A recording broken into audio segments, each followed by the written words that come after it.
And we are so happy and privileged to have you this evening. And I'm very sure the children will get a lot of things from you, from your experience. And they are ready with some questions, as I have shared with you. And I'm sure we are going to have a great evening with you. Thank you so much, Ravi, for accepting our invitation. Thank you. Thank you so much, ma'am. So if I could be made the presenter, and the host could make me a presenter, I have a quick slide I will use as I walk through.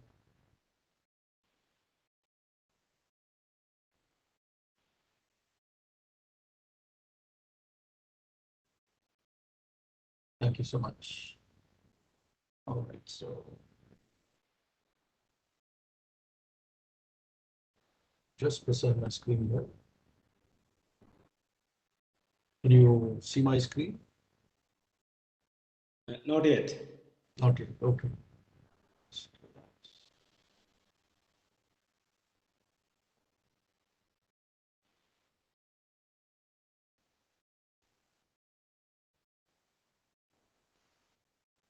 All right, should be coming up now. Yes, it's coming. Excellent. So you can see my screen? Yes, we can see you. Yes, sir. Excellent, thank you. So I just took the liberty of some marketing, collateral you guys had put together. So it looked wonderful. So I thought I'd open up there. So good evening, everybody. I know it's probably going to be an hour we're going to spend here today. Like any other typical evening, there are so many things we want to do, watch TV, go out with some friends, hopefully, or do something else. But here we are in a webinar. So it means something, in terms of why we are having this conversation. And I hope it is a good investment of your time. And I also expect that I will learn a lot from you, from your questions and this interaction. So this is me, Ravindranath. I have been referenced as the CEO in your material, but just for the boy with a dream, the couple of friends started out something that has taken us down a 15-year-old journey, and we have a long way ahead of us. But we have a vision to do something together, and that's the reason why I'm here in front of you to tell you my story, right? So in this conversation during the day, it won't be a boring deck. I will use a deck as a visualization of some of the context, the topics that we will discuss. So, it'll just come along. If you have a question, feel free to interrupt me anytime. We'll keep it very, conversational. I will also be using one of the interaction tools with all of you. If you're familiar with Mentimeter, don't worry about it if you don't know. I will explain that. It'll just keep that conversation very dynamic between all of us. Okay. So with that, let me just kick it off. You can see my screen, I'm assuming, about me slide.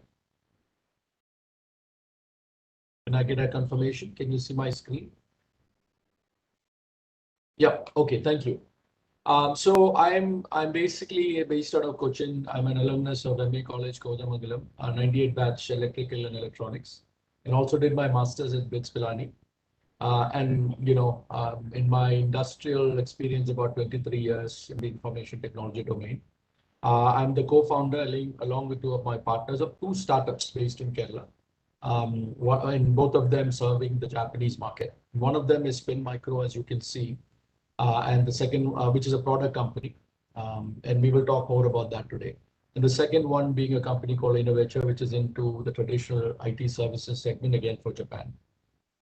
So here's a long list of my qualifications and all that. You'll find that in my LinkedIn profile, but I wanted you to know what I've done and what my journey is. So I thought we'd start with the profile, right? So done my MBA and masters in electrical engineering and all that.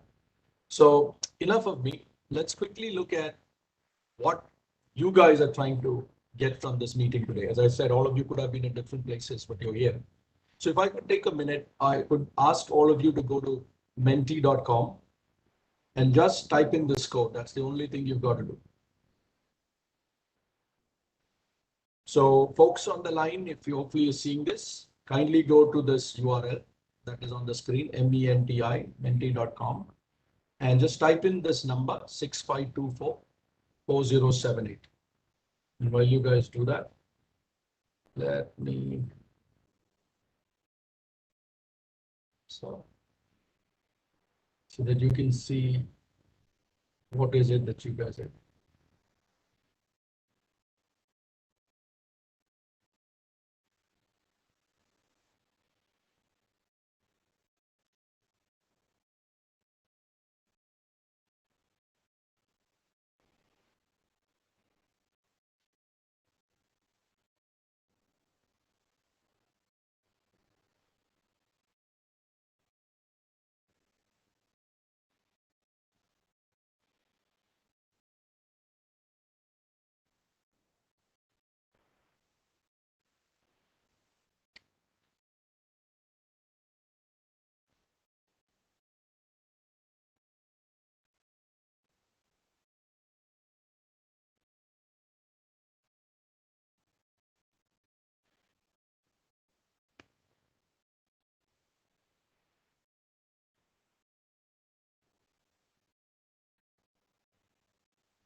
So if you go to that screen, basically there's going to be a simple questionnaire, which is going to be about what are you expecting out of this session. So you can, yes, I can see there's questions that are already coming in.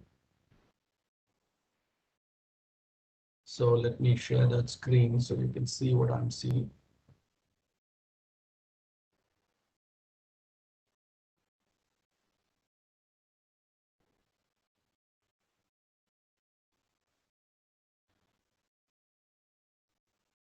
So there's a question around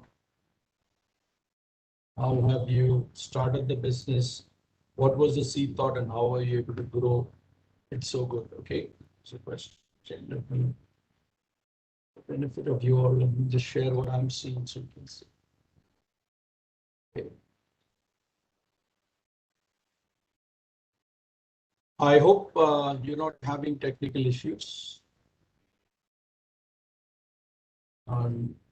Oops, looks like my internet is a problem. Just bear with me.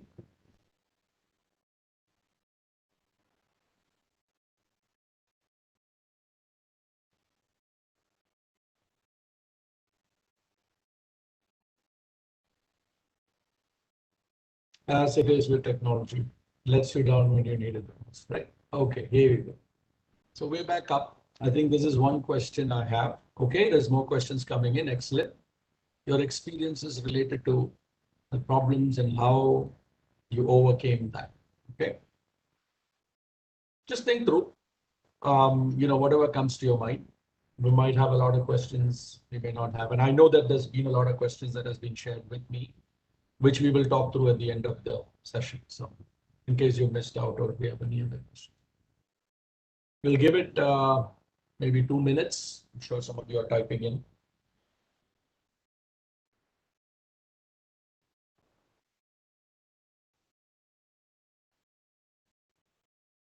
We'll wait till 6:13 if there's more questions. Thank you for your questions.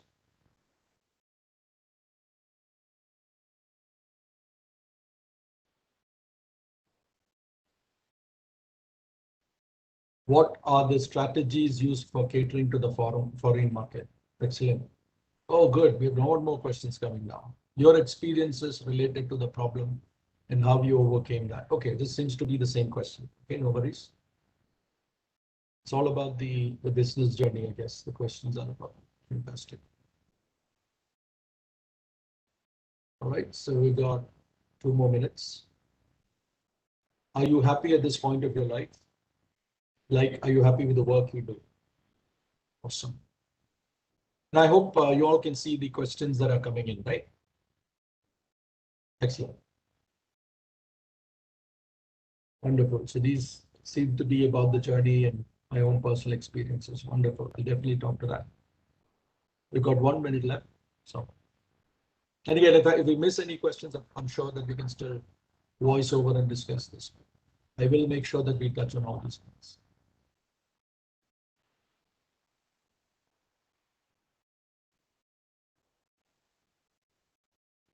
Okay, so I think the question is you want to know more about the company, which is Spin Micro. Excellent. We will cover that. Wonderful. Thank you all for the questions. It's really encouraging. We've got 1 minute left and get this started. So this helps me get a sense of what all of you are looking for, making sure you get what you're looking for. All right.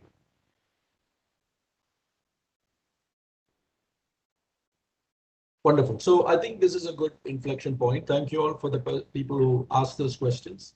And like I said, if you have more questions, we will take it up. We will not miss out anything. And I do have that 10 or 20 questions that were shared with me, which we will talk about as well. So excellent.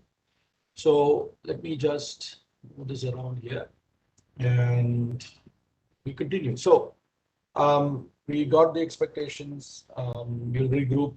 So we'll start off with one of the questions was, can you tell us a little bit more about the company? So it's a right point to bring that up. Again, some slides. We will rush through it pretty quickly. We definitely want to leave at least 10 minutes at the end to talk through any other discussion points and whatnot.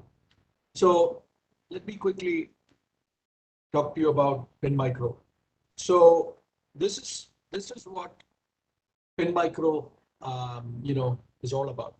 Pin Micro was a vision to do IoT-based real-time location analytics, and what that a closer a closer example is we're the Google of indoors. So Google gets you wherever you want to go outside. We get you inside. So where you're in a mall, you want to navigate to a particular location. Where you're in a smart office, you want to be able to navigate to some particular location. Robots or drones that are coming up need internal navigation. So this is where we come in, and the domain that we are in is called as a RTLS, or real-time location analytics. So we are a provider in this space, and our vision is to be a leader in this segment. This has been very much of an emerging space. There was no perceived need for something like this, but then again, we did not need GPS 10 years ago, right? We could go wherever we wanted without GPS, but we can't imagine living without a GPS. So that was a vision when this was incorporated about 6 years ago.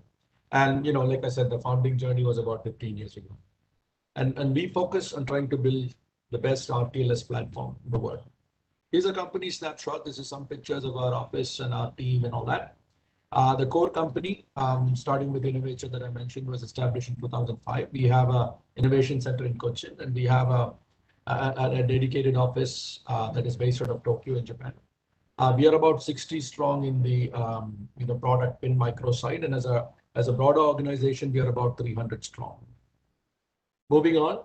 So what does Pin Micro do, right? And this is one thing, as I mentioned before. If there's one thing, in addition to all these questions that you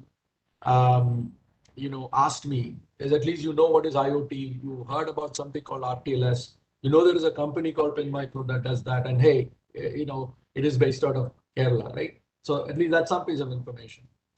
Now, what do we do, right? So how do we do it, rather? So it's an end-to-end solution.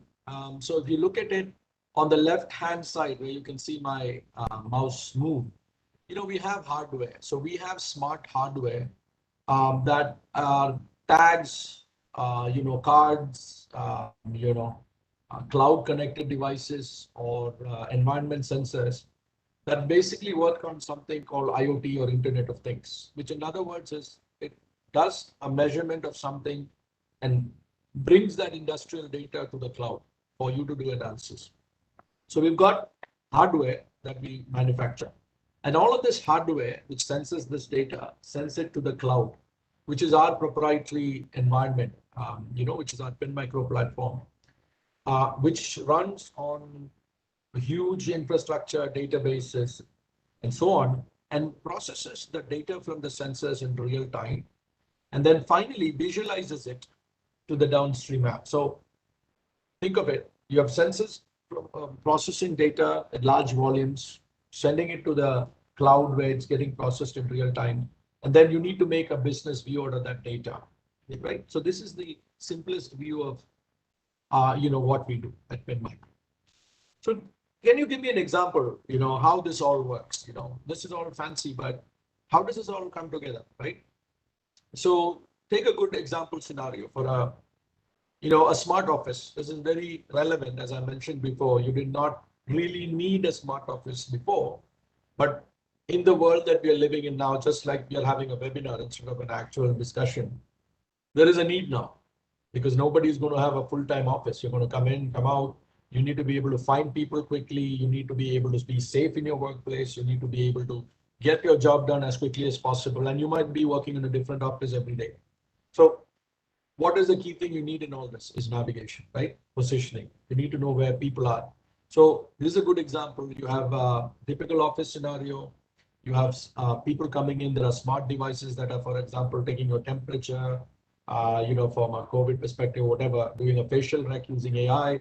You come in, all of the employees wear these kind of smart devices, like instead of your RFID devices, you're wearing smart tags, which are either based on technologies called Bluetooth, low energy, or ultra wideband. And then you have sensors that are located at all different places of your office, which basically is detecting your presence, your absence, the duration of you working and all that. And everything is touchless. All you're doing is wearing a smart device and you're at the facility. From a, office perspective, you can make sure that your employees are safe. They don't touch anything. If in case there is an infection, for example, you can do contact tracing. Facility managers can make sure that, the facility is used. From a safety perspective, you can manage the workflow of people. And from an environment perspective, for example, by managing the utilization, you can control your air conditioning and electricity and all that, thereby being carbon neutral, right? So it's amazing what you can do with this kind of information, right? And this is what we enable. So here's another example. Again, I won't elaborate, but the concept is the same. You have a lot of people that are moving. You have a lot of assets that are moving. And in this case, it's a retail store. So think about, a person walking in with a mobile phone, which is a smart device. It is picked up by these sensors. It can navigate him to anywhere in the mall. When you walk by a store, we can give you tailored custom promotions that are of your interest, like Google. So when you come to the Google web page, Google shows things, or when you go to Amazon, it shows you things that you might like, and it's only for you. So it's personalized experiences and so on, right? But that's another. And finally, if you look at an industrial setting, the same thing. You have devices, assets, inventory, people that are moving with smart tags, you have sensors, and basically you can do all kinds of things. So think of it like a truck just comes by the entrance of the warehouse, and the entire inventory in that truck is actually automatically updated into the systems, so that all the managers or the shop owners or the retailers can know that yes, it has come in real time, right? Without having to have manual process. So it just makes the system so efficient. So these are just some examples. And who have we done a lot of these stories for? As I mentioned, in our entire journey, we've been,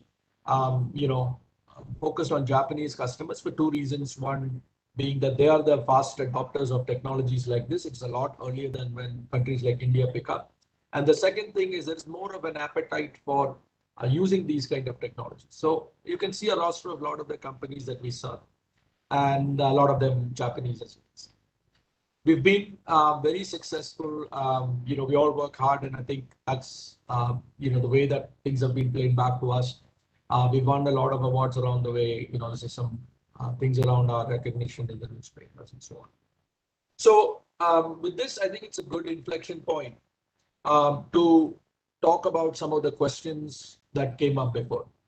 So, one of the things that were asked in the previous thing was, what was your journey? What was your, question around, how passionate, your basically your story. So so graduating out of college, in our case, there were three colleagues, and we always had this conversation about doing something of our own. This was back around in the 98 time where there was a lot of IT outsourcing. So there was, a lot of, if you heard Y2K and outsourcing from US companies, it was just kind of starting off. Infosys was not as big as it was. So that was the initial thought. But then as we kind of, we had opportunities to work together in Japan. All three of us were based in Japan for about 2 years. And then we saw, with the exposure to a lot of the Japanese technology, that it is more than just labor arbitrage where you kind of outsource work. There's actually a lot more of digitization or transformation that can come in, right?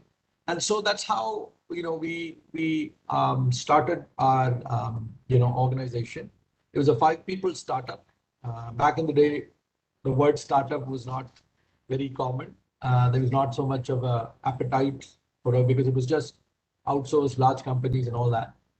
But we kicked off with a small office based in Cochin with 5 people. Some of them were friends that were ready to come on board, work hard without too much of compensation or whatever. But from that was a start. We acquired our first customer about 6 months into it. Very small project. And from that on, we've kind of slowly built up. And like I said, it's been 15 years. We've served some of the very large customers in Japan. And really our core of everything that we do was around, the transformation in mind. A lot of you will relate in recent times that we've all transformed just because there was a need. Whether we like it or not, everything that we do today is cloud-based. When you order Swiggy at home or order Amazon from home, you are basically transformed the supply chain where you're directly procuring it, right? Or even the food, you have kitchens that are just catering a demand. So there are gaps in it. For example, you forget the experience of going to an actual shop, or you probably forget the experience of actually, eating at a restaurant. But that is definitely not going away. But the systems that enable this had to be in place. And this is our niche that we started focusing on. And it's a lot more relevant and encouraging to see that what we envision there is actually happening, and we are at the right place at the right time to meet those requirements, right? So I think this, is a good inflection point to one of the questions that were asked about, what did it take or what was your passion towards starting something like this? And to align with that, I actually had a question here on Menti, which I think a lot of you have already taken, and I will share that screen. I wanted to get, before I answered my story, I wanted to get a sense of what you guys thought, if you were going to start up something or do something or build a company like this as you graduate out of college. So this was the response that I got. I mean, this is from all of you. So I had put a lot of traits around what you guys thought would be the traits for a successful entrepreneur. And all of these are in different weightages. I mean, there is no one answer. But in fairness, as you look at all of these things, and hopefully all of you guys can see it, this gives a collective group think of what you think. So risk taking, absolutely. It all starts with the unknown, right? Then decision making. Well, it's more operational when you get in, that you have to make stronger decisions and fast decisions. But your first decision starts with taking that risk, right? So that definitely ranks high and makes sense. Confidence, of course, that's an individual attribute. You just move forward, not afraid to fail. Passion. And I honestly, I think that would have been a lot more top of my list. But yes, I mean, at the beginning, you don't have a customer, you don't have, the finances to kick it off. You don't have the time, enough time in the day to meet, but all you have is passion, and you just are following it, and everything else is hopefully coming true, right? And for every entrepreneur who succeeds, there are probably hundreds that fail. So absolutely passion.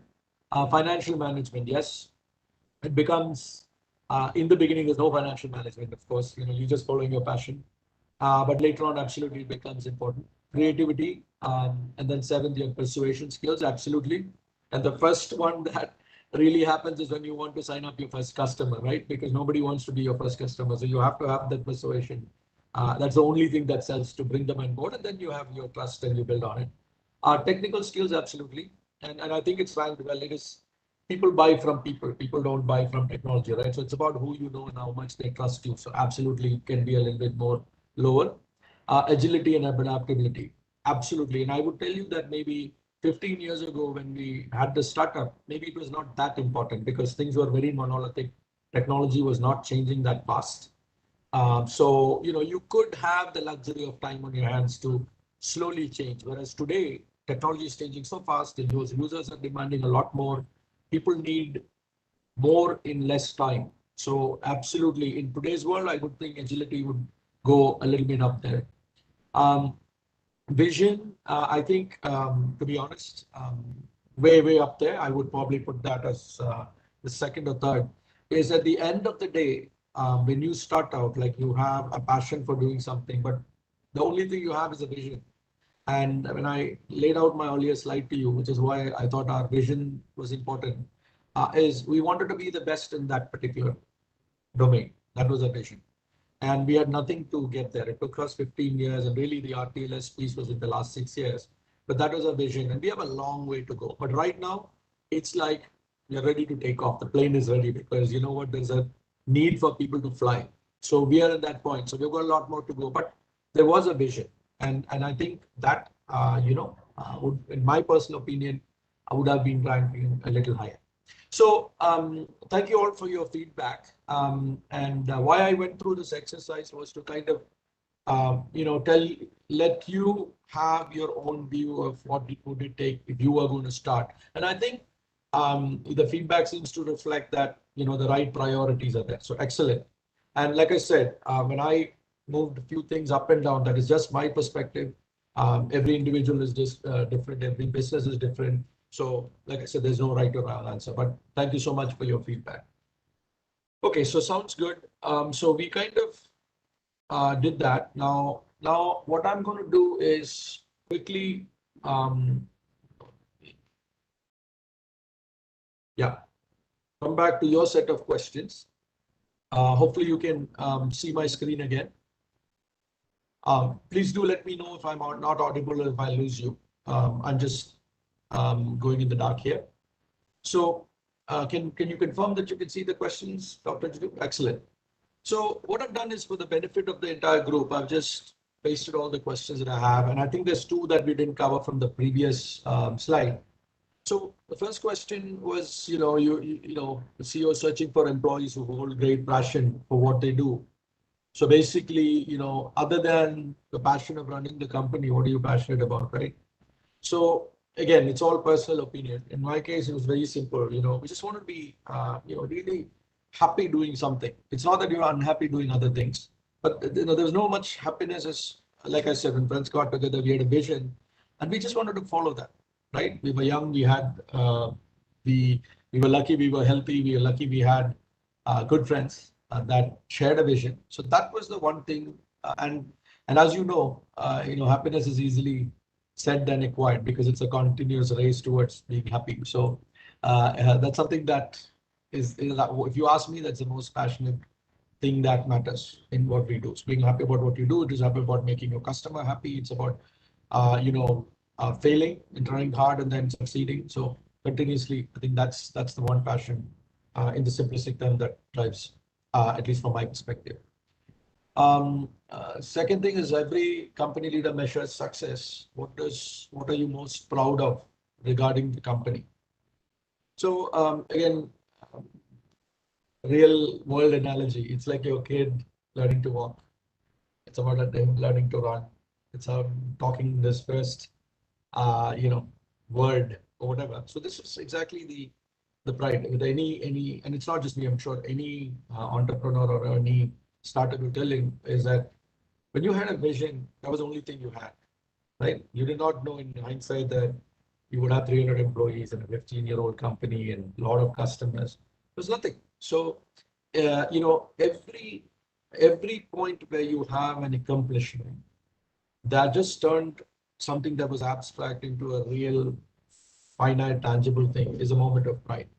And I think, from my perspective, there's not one thing, because every day we have set something else ahead of us, and the constant chase is towards accomplishing that. So that, meeting those milestones and seeing them in reality, I think would be the most, thing I would be proud about, the third question was about security capabilities. What security capabilities does the solution partner have to protect customer sensitive data from both insider threats and external threats. So this seems to be a more of a technical question around data security. But I will tell you that this is something that we all take for granted.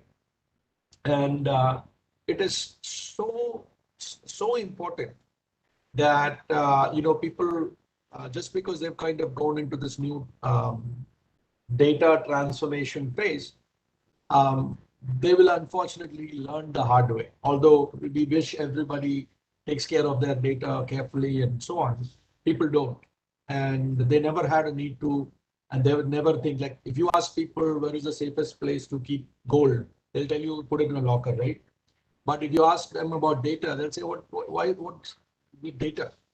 So I'll tell you like this, it, per law, no private entity can ask you for your Aadhaar number, for example, right? Because there is so much information in that Aadhaar number.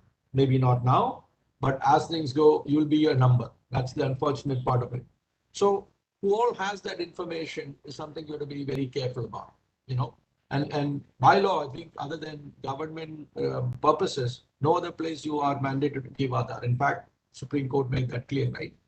And this is one of those things that, you have to be careful. Another one, an example is digital assets, in the real world, a lot of our generation or previous generation, a will, when you, past life is all about, your physical data, physical possessions, could be land, gold. But what about the data? Because a lot of these things are digital now. Maybe it's a bank account that you have access to. Well, it is again data, right?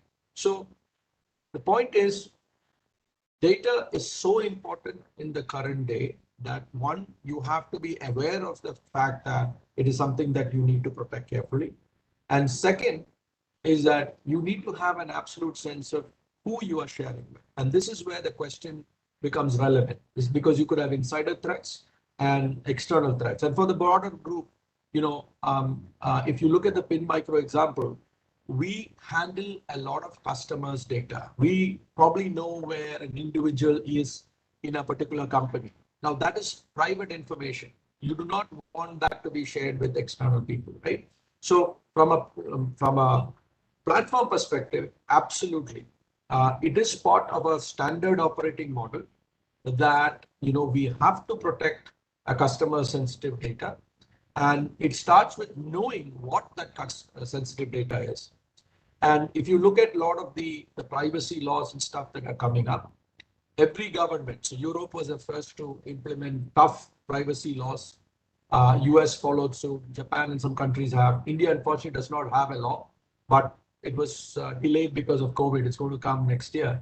But the whole idea is that infringing upon someone's data is going to be as much of a crime as something else. So for example, if you use if a wife technically uses a husband's password and logs into a bank account and transfers money, she could actually, if there was a legal issue, she could actually go to jail, right?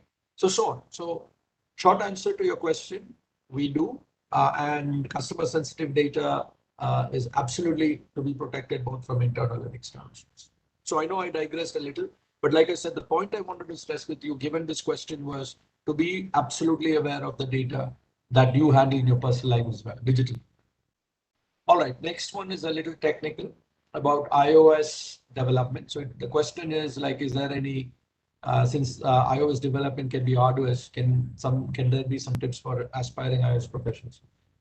Well, first of all, it's a lot different in terms of the ability to, grasp a lot of these concepts, because there's a lot of digital learning platforms and some of them are really good. So the Udemy's of the world and so on. So I think that's definitely a first step. You have to make the first step because you have a lot more information at your fingertips. The second thing is companies like ourselves, we invest a lot in people. There's always internships where people come on, they get trained on the job. They get put on projects, based on their, domain of interest and so on. And also, if you look at some of the government entities now, given the startup ecosystem, they've also kind of working closely with industry bodies as well as companies like ourselves to bring a constant,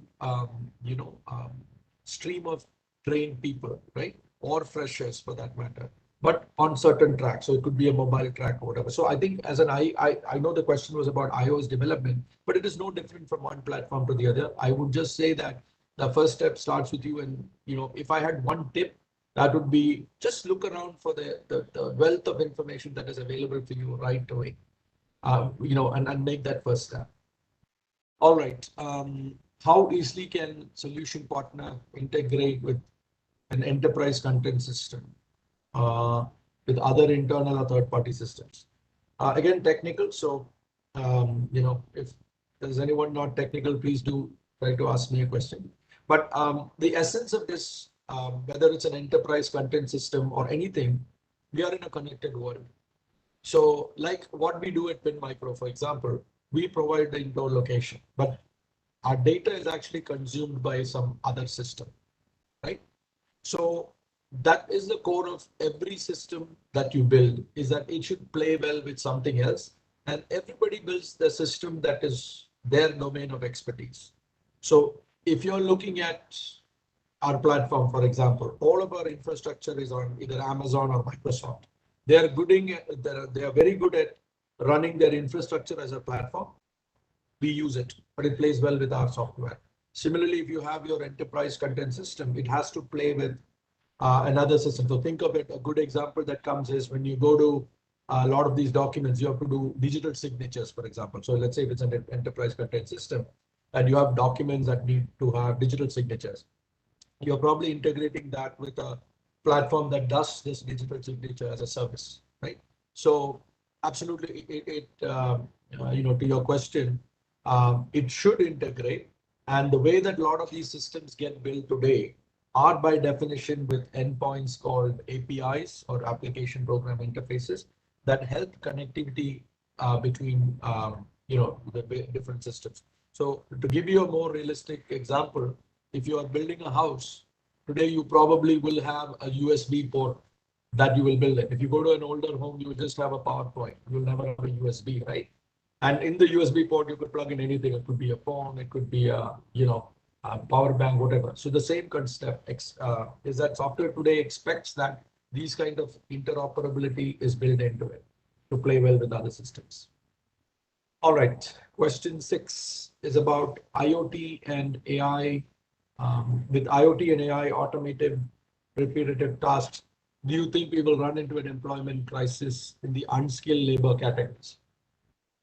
So, so this is a very, very, I could say, with every decade, something new coming up, question that was always asked, right? When computers came, I've heard, I was not around then, where people said that jobs would go away. But if you look at it, IT is one of the largest exports from India that employs, I think India contributes to about 700 billion, to the global market since, IT became a thing. So it has actually created a whole set of people. And actually, you need to look at the middle income, where a lot of people have moved up to upper middle class. A big chunk of that has not been because of farming, but because of the IT, exposure that generation had. So to counter that, I think, in my personal opinion, is that these technologies actually create, new opportunities. But yes, there are a few jobs that become redundant. So good example, forget IoT. Everybody is hearing about electric cars. In 20 years, what is a mechanic going to do? They will not be internal combustion engines. So on one hand, there is a whole thing about electrical components, batteries, and people trained in electric stuff, but there's going to be a whole set of workforce that is going to be unskilled for that, and they have to adapt. So the underlying question is the current workforce ready to see what's coming up? Are they upskilling themselves? And this is no different for a lot of you who are probably graduating or coming into this field. Continuously being able to skill yourself is an absolute expectation. Gone were the days where you could have a degree and then that was it, even in the software development field, because what you're working on today will not be there tomorrow, and unless you have adapted or absorbed it, you're out of a business, right? So I think just to summarize the answer for that, we should, if history is one thing, you actually will not have net employment loss. You actually will have net employment gain because of this newer technologies. But for the unskilled categories, if they don't upskill themselves, they are going to be redundant and will have a tough time here. Right? Okay. So next question. Yeah, finally, some more generic questions, not technical. It's about Japan. Japan being a country with top-notch technological developments, and it's been prospering day by day. But when it comes to our country, India, we as well produce immensely talented students through IITs, IIMs, and other great institutions. Why is it that our country is still taking time to transition from a technologically developing country to a technologically developed country? It's funny that 15 years and all that, or maybe 20 years after this was kind of a big thing, I'm here talking to all of you students. First of all, it makes me feel old because when we were back in school, I'm talking when I was in the 10th standard or whatever, and there was this whole concept about brain drain and how, and this was before IT boom and all that, how the best of talent would study in IITs and they would go and we should not be like that and all that. So there was that influence. But if you really look at it, in the amount of time as a free country, a free republic in the 75 odd years that we've been, in one generation, right? The kind of change that has happened in the world is totally different. Of course, in the most recent times, the entire globalization is kind of not happening. But if you really look at it, the world has become small. So when you're talking about a brain drain, that means things are going from one place to another and the other place is not benefiting. That is not entirely true. It was back in the day because the smartest engineers would go and build the best companies in the US, and that would help the Americans in the American market. That is gone. Today, if you look at like what's happening, the smartest guys have gone, maybe they had most of the largest companies like Microsoft or Google, you name it, they're all migrants that have moved. But they've actually created a lot more of opportunities in India, not just because of their Indian, just because India has to be the biggest market. And where do you want to be making things? Where you can sell it, right? So if you look at the other way, yes, there is still a lot more of potential for the government and the lobby and our ecosystem to create a lot more opportunity here. But if you look at what has actually happened, I would not say that it's a bad story. And with the 70 odd years that we've had and the education and the policy that the previous governments thought through, which now we might think is a little outdated, but it is, I'm sure that there were some, very strategic thinkers who kind of got the established IITs and IIMs in the first place, which has brought us to this point. And you can see that if you look at the IT companies, you name it, IBM, Google, MasterCard, if you look at, they're all people who have studied in an Indian education system. So it's a great system, but they're running global companies, not a country-based company, right? So it's just a matter of time because of this globalization that, the cost of living, the per capita income, there is probably going to be a lot of metric that has to be normalized. It's not going to happen overnight. But if you overall look at how the economies are connected, how people are connected, that bridge is actually coming down every day. And this whole point about brain drain by itself is going to be not as relevant as it was, a few years ago. Again, my thought on it. And like I said, I feel so, nostalgic that 20 years later, when I first was talked about this by my teachers, here I am getting the same question asked to me, and I've been part of this entire example where, I myself, for example, was based out of North America for over 20 years, but here I am back here running a company that is employing 300 people, right, locally. So it's probably something that may not be as relevant as my opinion. All right, next question. We have collaborated with Japan with the idea of India or Japan Chamber of Commerce, Kerala. How will it be useful for the state and also opportunities can bring? Um, Japan per se,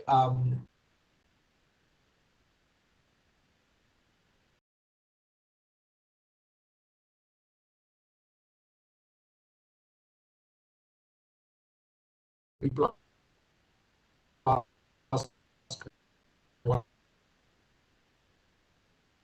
Japan.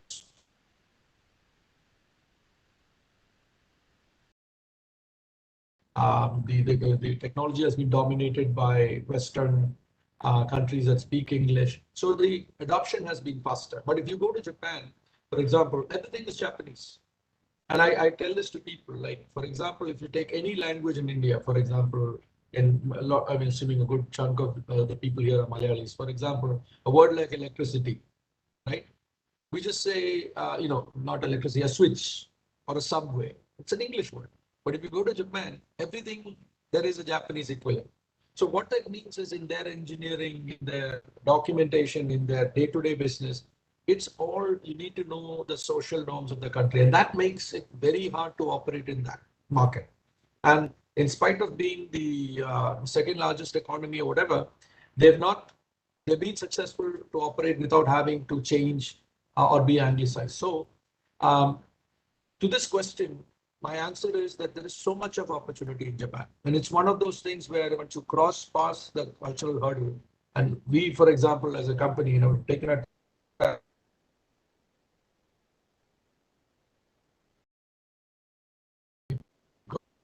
got exposed, and that is a reason why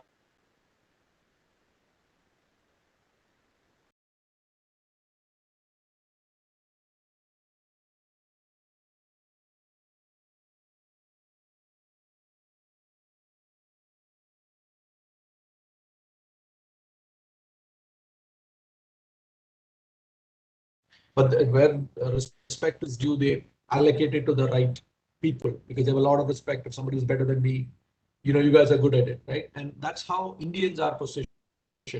And that's been a very welcoming change. And because Kerala has been one of the pioneers, in the IT field, because, the first, I don't know if many of you know it, the first techno park was based out of Kerala in Trivandrum, when it was just an early thought. Now a lot of the states have it. So given that advantage and the skilled workforce and the fact that IT is an industry that probably is the best working industry in India, in Kerala, maybe there are a lot of opportunities to come. And a good example is Nissan. If you probably followed the news about 2 years ago, Nissan opened up their first digital facility outside Japan. It was a big thing in Technopark Trivandrum. And all their strategic innovation, digital platforms and all that get built out of Technopark in Trivandrum. So a lot of opportunity, but we just have to crack that cultural gap. All right, next one is a question. We always hear that Kerala is not industrial friendly. Latest issues with Kitex, etc., is varying as well. Do you have the same opinion? I have a humble opinion, might not be everybody's opinion. So, like I said, it's purely mine. Is I think when we say industrial friendly, it's a broad term because Kerala has, we may not be good at all industries, but there are certain things that we're good at. We are a consumer state, at least in how we have evolved. But there are a lot of industries that serve it. So, for example, our hospitals and our healthcare is an industry by itself. A lot of it's very much thriving. There are patients, there are patient care, all that. So that is the tourism. We have been bestowed upon with very pristine natural environment. So we have people coming in. And of course, if you look at our biggest export is manpower. So manpower as an industry, maybe we don't have the mechanical, or manufacturing industry per se, but we educate people really well, qualify them, and we export manpower. So in that way, I think as an industry, when you're exporting and importing and making things, I think we have our pluses and minuses. I know this question was more targeted at industrial case, but that I think it's more of a, evolution. I mean, given that, it's for example, when IT came in, it was a big backlash against computers. There was strikes and all that. But like I said, we were a pioneer when it came to setting up the IT park in India, the first IT park. Similarly, I don't know if many of you are aware, there is big programs initiated by the government around space tech. So if you watch around globally, no better time can be better than this because everybody's talking about going to Mars and going to space. Branson went there, Jeff Bezos went to space. But what the government is doing now is like the Technopark, they are actually coming up with space parks because we have one of the best ISRO space research organizations, and they are actually democratizing all the data that they have accumulated into startups that can monetize. So you can think of things like GIS mapping or weather prediction. So they are creating technoparks around this space technology. And like I said, we are probably the first one that are lucky to have that knowledge and out of our own thing near Tumba, Trivandrum. But that might open up a new industry. So where we might lag in one, I think we are more than well compensated. The rest is just how things evolve based on our appetite and how we adapt, right? Because when you define industries before, it was like you had a office and you went and you worked and 8 hours. But think about it now, you're virtually working from anywhere. So just by that nature, the whole definition of a work day has changed. So a lot of these things I think will get ironed out of it. All right. Last question was, how has this pandemic affected you and your company? What measures did you take to tackle it? So first of all, the pandemic did affect us in a big way because it was the unknown. And I would go back to stating that the very things that drove us when we had the startup, which was the vision and the passion and the risk taking, right? That is the core of what saw us through. The biggest thing was uncertainties because our customers around business deals that we were doing. And when this will all end, because if you don't have a date and if you can't predict, you don't know what, because you have to make decisions. So it has affected, and we are surviving through it. And like with any company, it's how you come through from tough times that defines how you will be in future, right? So it has affected, but and I'm very proud to say that we have the right partners and the leaders in the organization that we took 3 key measures to tackle it. One, we immediately focused on our people because there was a lot of uncertainty when things happen. As every one of us, the first thing is what happens to me, right? Is my job safe? Am I going to be safe from corona? You're worrying about your family's health, so many things. So first thing was to take care of our people. Um, we had companies that were laying off. People were not sure if the company would have an impact. So we had to do all that reassurance, over communicate, be transparent. So those are the kind of things that we did, invested in the people. Second thing, we really, invested in our company. So other than people, we had products that were suited for the pre-pandemic era. We said, look, we've got to innovate now. And for that, we have to invest and pivot. So for example, some of our platforms that were on-premise based, we made them SaaS based, which is cloud based, so that our customers could actually, use them, right? And still we would not get as much of business in our traditional product, but at least, it gave an option to kind of monetizing our platform. So we invested in our product. And the third thing, what we did was we had even closer engagements with our customers. We brought them into trust because, when you are a trusted provider with a global pandemic like this, that is when your customers need you most because they've invested in you, not knowing the pandemic over, and they themselves are impacted. So they need you more than anything because as we are not a piece that they can control, and yet we run the core of their business. So the third thing that we did was to really make sure that we were communicating closely with our customers. So these were the measures we took it. And I would say that if in hindsight, maybe 2 or 3 years later, when things calm down and the pandemic is an old story, we will look back and say that actually we have done much better as a company in this time because we got our act together. We have a satisfied workforce. We pivoted on our products, added known features that didn't exist. And finally, the customer now has a lot more trust on us than he ever had, which means that we're only going to get more business right down the road. So this is how we, tackle the crisis. So I'm 3 minutes short. So I think it's a good time to take a pause and take questions if you have.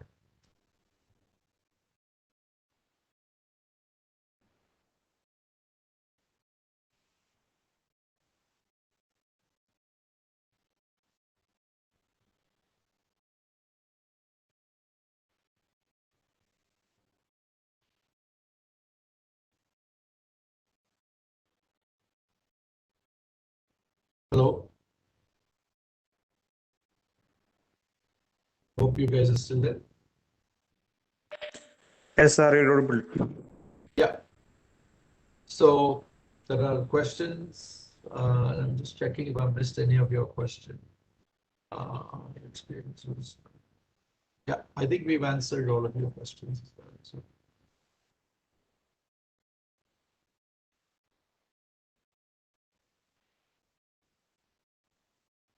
All right. So I think as I was looking through your questions, there's one that I probably missed. Apologies. It was around what are the strategies used to cater to a foreign market? I think all the others we have resolved. So, you know, cultural alignment. If you ask our Japanese story, cultural alignment was the most important thing. We had to know our customer. We had to know the place in which the customer operated, right? What motivates them, what is their need. And that's why we knew we were strong in the Japanese market. So our strategy was to culturally align with what they wanted. The technology that we had to offer, which is still just picking up in India, for example, was used by them 5 years ago. So we knew there was a marriage. So we knew enough about the customer to enter that market. So that would, I think, is the first thing, right? Knowing your market. Now, on similar lines, we are actually expanding to North America, which is a totally different market for us. But it's a much easier market because it's all based on value proposition and bottom line savings and things like that. But it's an easier story because the cultural bridge is much simpler, the conversations, the relationships, it's a lot easier than a market like this. So I think irrespective of that, I think the first and the most important strategy when you get into a market that we typically do is to make sure that we understand the cultural norms that go into it before you talk anything else. Before you talk numbers or the brand or whatever, the cultural norms around your customer and your customer market is the key. All right, so with that, I think I've hopefully addressed all of your questions. Yeah, and I'll just take a pause. And I do apologize that the webinar, it's a one-way conversation, so it does sound monotonous. So if somebody wants to ask a question, feel free.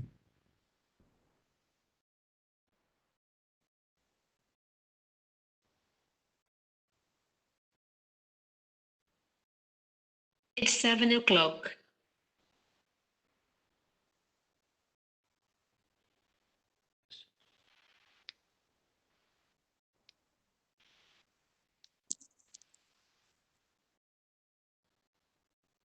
Yes.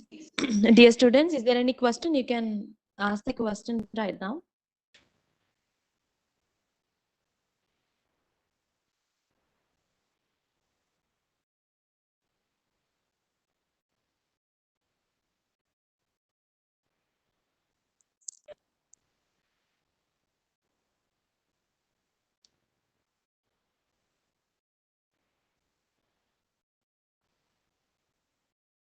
A very good job of answering all questions. I think everyone has presented their questions. So, and Yeah. they have given very, very good explanations based on a business experience and technological experience. So it was a wonderful session. Yes, madam. Yes. Okay. Then shall we wrap up, sir? So for the official vote of thanks, let me welcome Devika R. Devika.